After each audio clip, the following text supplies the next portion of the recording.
नमस्कार मंडळी, आज आपण नवरात्रीच्या उपवासामध्ये किंवा एकादशीच्या उपवासाला खाल्ली जाणारी वरईची भाकर कशी बनवायची ते पाहणार आहोत। तर सगळ्यात आधी मी इथे 1 किलो वरई घेतलेली आहे। वरई चांगली निवडून घेतलेली आहे आणि इथे पावशेरला थोडेसे जास्त साबुदाणे घेतलेले आहेत। म्हणजे 1 किलो वरईसाठी मी पावशेर आणि वरती मुठभर साबुदाणे घेतलेले आहेत। तर आता गॅस पेटवून त्याच्यावरती कढई गरम करायला ठेवूया। कढई चांगली गरम झाली की त्याच्यामध्ये साबुदाणे टाकायचे आहेत। आता हे साबुदाणे आपल्याला बारीक गॅसवरती 15 ते 20 मिनिटं भाजायचे आहेत।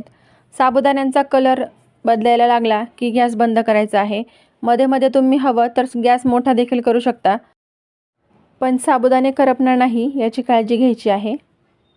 तर आता 20 मिनिटांनंतर साबुदाण्याचा कलर थोडासा बदललेला दिसला की साबुदाणे एका कोरड्या प्लेटमध्ये काढून थंड करण्यासाठी ठेवायचे आहेत। साबुदाणा थंड झाल्याच्या नंतर तो एक वरईमध्ये मिक्स करून घ्यायचा आहे आणि आता याचं पीठ करून आणायचं आहे। तर घरगुती दळणार असाल तर 1 नंबरच्या चाळणीवरती हे दळण दळायचं आहे आणि जर बाहेरून दळून आणणार असाल तर तिथूनही 1 नंबरच्या चाळणीवरतीच दळून आणायचं आहे। तर आता हे पीठ तयार झालेलं आहे। आता याची आपण भाकर करून घेऊया। भाकरीसाठी जितकं पीठ लागतंय तितकं परातीत काढून घ्यायचं आहे। आता मी इथे अजिबात गरम पाण्याचा वापर करणार नाही आहे, नॉर्मल पाण्यातच भाकर करणार आहे।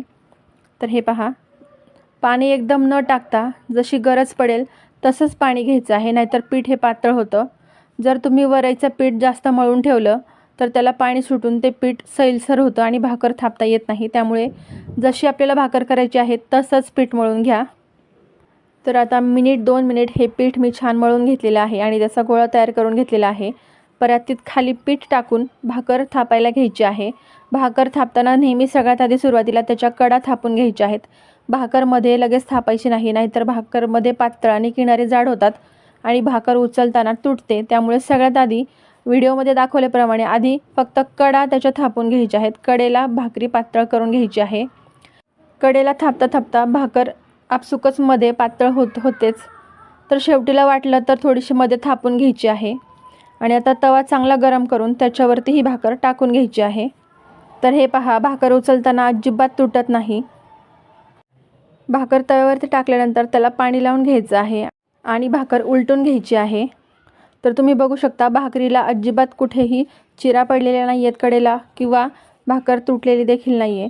आता मोठ्या गॅसवर भाकर छान भाजून घ्यायची आहे। मस्त छान पापड येतो या भाकरीला। तर मंडळी, या भाकरीचा सविस्तर व्हिडिओ मी आपल्या चॅनलवरती अपलोड केलेला आहे, त्याची लिंक मी खाली देते आहे। चॅनलवर जाऊन नक्की पहा। व्हिडिओ आवडला असेल तर लाईक आणि